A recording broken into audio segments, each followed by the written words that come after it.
صحیح بخاری حدیث نمبر 3۔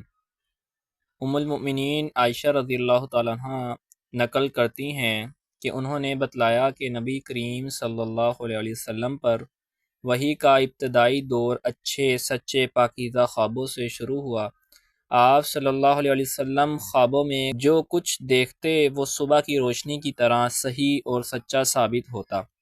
پھر من جانب قدرت آپ صلی اللہ علیہ وسلم تنہائی پسند ہو گئے اور آپ صلی اللہ علیہ وسلم نے غار حرا میں خلوت نشینی اختیار فرمائی اور کئی دن اور رات وہاں مسلسل عبادت اور یاد الہی و ذکر و فکر میں مشغول رہتے، جب تک گھر آنے کو دل نہ چاہتا توشہ ہمراہ لیے ہوئے وہاں رہتے۔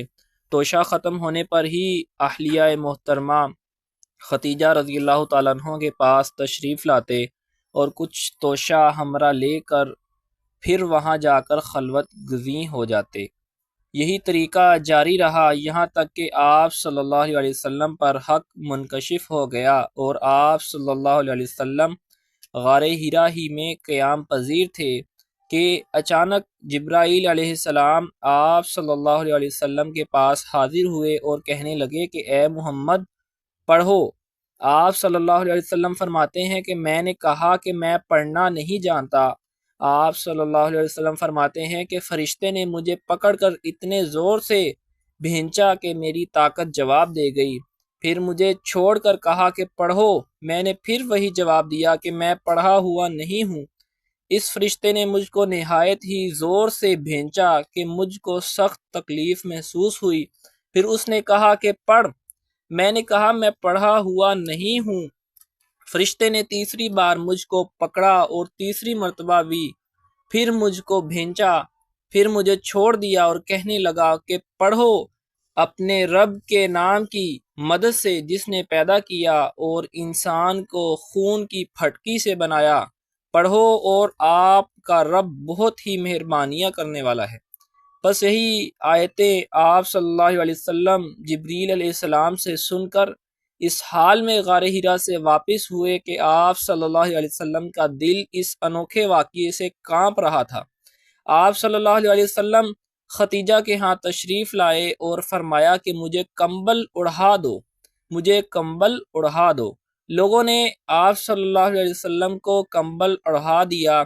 جب آپ صلی اللہ علیہ وسلم کا ڈر جاتا رہا تو آپ صلی اللہ علیہ وسلم نے اپنی زوجہ محترمہ ختیجہ رضی اللہ تعالیٰ عنہ کو تفصیل کے ساتھ یہ واقعہ سنایا اور فرمانے لگے کہ مجھ کو اب اپنی جان کا خوف ہو گیا ہے۔ آپ صلی اللہ علیہ وسلم کی اہلیہ محترمہ ختیجہ رضی اللہ تعالیٰ عنہ نے آپ صلی اللہ علیہ وسلم کی ڈھارس بندھائی اور کہا کہ آپ کا خیال صحیح نہیں ہے، اللہ کی قسم آپ کو اللہ کبھی رسوا نہیں کرے گا، آپ تو اخلاق فاضلہ کے مالک ہیں، آپ تو کنبہ پرور ہیں، بے کسوں کا بوجھ اپنے سر پر رکھ لیتے ہیں، مفلسوں کے لیے آپ کماتے ہیں، مہمان نوازی میں آپ بے مثال ہیں اور مشکل وقت میں آپ امر حق کا ساتھ دیتے ہیں۔ ایسے اوصاف حسنہ والا انسان یوں بے وقت ذلت و خواری کی موت نہیں پا سکتا۔ مزید تسلی کے لیے ختیجہ رضی اللہ تعالیٰ عنہ آپ صلی اللہ علیہ وسلم کو ورقہ بن نوفل کے پاس لے گئی جو آپ کے چچا زاد بھائی تھے اور زمانہ جاہلیت میں نصرانی مذہب اختیار کر چکے تھے اور عبرانی زبان کے کاتب تھے، چنانچہ انجیل کو بھی حسب منشاء خداوندی عبرانی زبان میں لکھا کرتے تھے۔ وہ بہت بوڑھے ہو گئے تھے، یہاں تک کہ ان کی بینائی بھی رخصت ہو چکی تھی۔ ختیجہ رضی اللہ تعالیٰ عنہ نے ان کے سامنے آپ صلی اللہ علیہ وسلم کے حالات بیان کیے اور کہا کہ اے چچا زاد بھائی، اپنے بھتیجے محمد صلی اللہ علیہ وسلم کی زبانی زار ان کی کیفیت سن لیجئے۔ وہ بولے کہ بھتیجے، آپ نے جو کچھ دیکھا ہے اس کی تفصیل سناؤ۔ چنانچہ آپ صلی اللہ علیہ وسلم نے از اول تا آخر پورا واقعہ سنایا، جسے سن کر ورقہ بے اختیار ہو کر بول اٹھے کہ یہ تو وہی ناموس معزز رازدان فرشتہ ہے جسے اللہ نے موسیٰ علیہ السلام پر وحی دے کر بھیجا تھا۔ کاش میں آپ کے اس عہد نبوت کے شروع ہونے پر جوان عمر ہوتا، کاش میں اس وقت تک زندہ رہتا جب کہ آپ کی قوم آپ کو اس شہر سے نکال دے گی۔ رسول اللہ صلی اللہ علیہ وسلم نے یہ سن کر تعجب سے پوچھا کہ کیا وہ لوگ مجھ کو نکال دیں گے، حالانکہ میں تو ان میں صادق و امین و مقبول ہوں۔ ورقہ بولا، ہاں یہ سب کچھ سچ ہے، مگر جو شخص بھی آپ کی طرح امر حق لے کر آیا لوگ اس کے دشمن ہی ہو گئے ہیں۔